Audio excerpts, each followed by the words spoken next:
been interested in knights and in building things out of stones. When I was a kid on the farm, I used to build stone walls, and once or twice I built little stone igloos, I guess you call them, big enough for kids to crawl into, but they weren't cemented together, just laid up, and for the roof there was a big flat stone. It's a wonder some of those kids didn't get killed, but none of them ever caved in.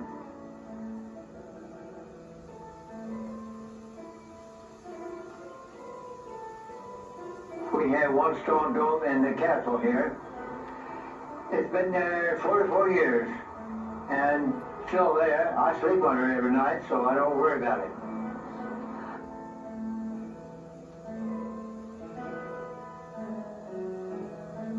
I remember I used to tell the teacher even things she didn't know about castles.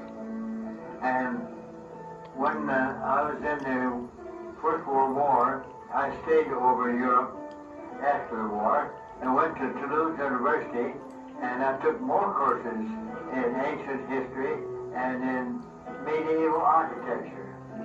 I'd already had Greek and Roman and Egyptian architecture in Colgate University in this country. And I took up a specialty of medieval architecture over in Toulouse University in France. And then after the war, when we organized our knights, about 2 years later we decided that we wouldn't be real knights unless we had a castle. So we started building this one. It's a Norman type of castle, such as the ancient knights used to build over in France originally, and later over in England.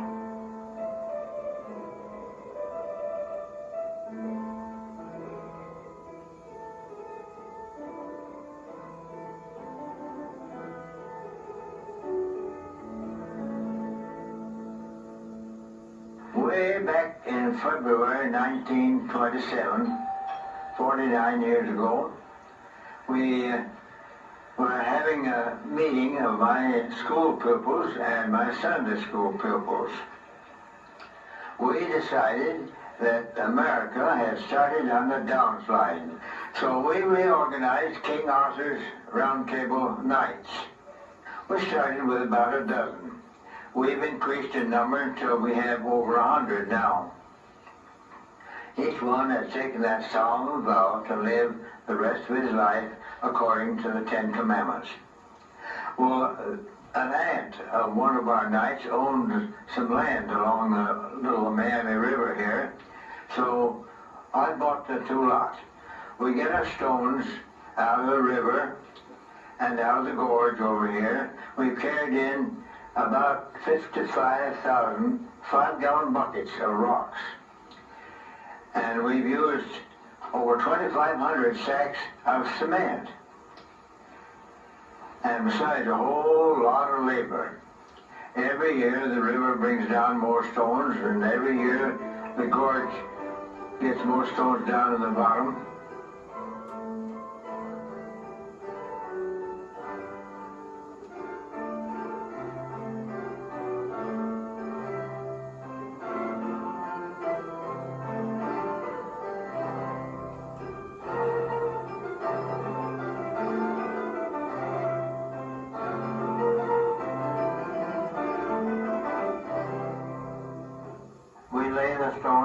I have laid all the stones myself, but some of the interior work is made of bricks. I made the bricks myself out of the same material I use in making mortar. I take milk cartons and cut the tops off and set maybe 200 or 300 on the floor and put planks around the outside. If you don't, they're bows. So I fill them full of mortar and take a stick and jiggle the bubbles out. After a day or two, I peel the cartons off and use the bricks to lay walls inside.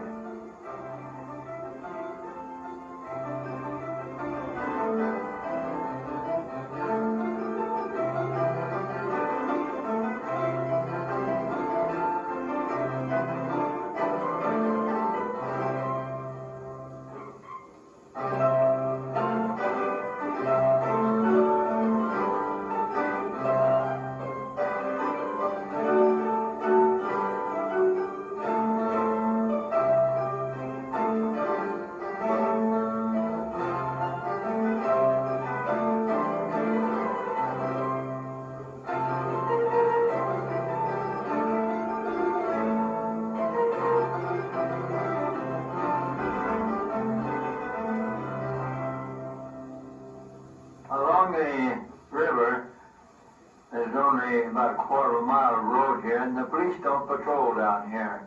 And it's a great place for drunks and punks and others to come down here at night. 3 or 4 times I remember people coming in the night with logs trying to batter the door down. And I stopped that and I went up on the roof with my shotgun and peppered them with birdshot. Some of those things still happen today. For instance, one night, one evening, 3 fellows came in here, about half drunk, and before they had come in, they cut the telephone wires outside, came in here, beat me up, took my gun, beat me with that, broke my leg, and left me unconscious, and went out.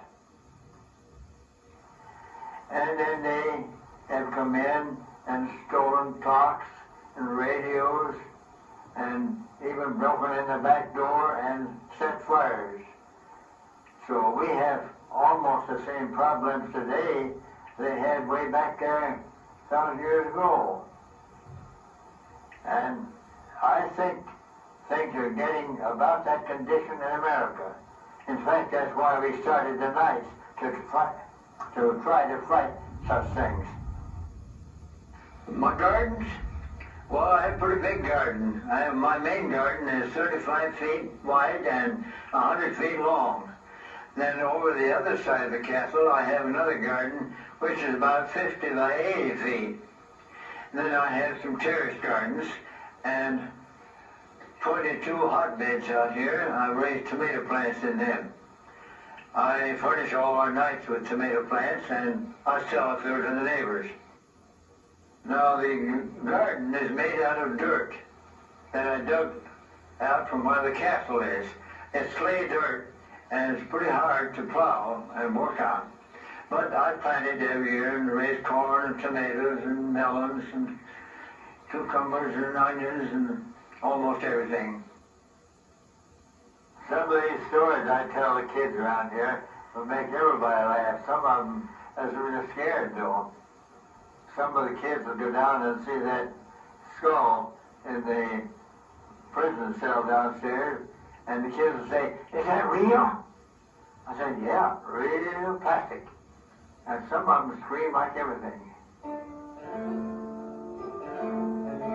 Some time ago, there were some older people came in here, and we were joking and figuring, and one of us says, "Mr. Andrews, how come you're so spry when you're 88 years old and you're carrying rocks like a young fella?" "Well," I said, "I never smoked, and I never drank, and I never got married." One of the men says, "That getting married is what takes years off your life." And his wife hauled off and smacked him one. And one of the pages says, "He'll never get old." But I am pretty good shape for my age, and my 89th birthday was last month, just a month ago today. And I still work.